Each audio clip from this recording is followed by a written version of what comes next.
இல்லம் குடியமரும் இணையரே நீவே நலமும் வளமும் பெற்று மகிழ்வுடனே வாழ்க.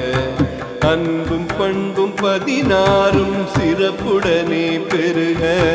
வாழையடி வாழையன ஆள் போல தழைக்க. கல்வியும் செல்வமும் வெற்றியும் பெருக. சீரோடும் சிறப்போடும் குலம் விளங்க வாழ்க. இல்லறத்தில் மகிழ்ச்சியும் நீளாயுளும் பெற்று பேரோடும் புகழோடும் வாழ்க வாழ்கவே.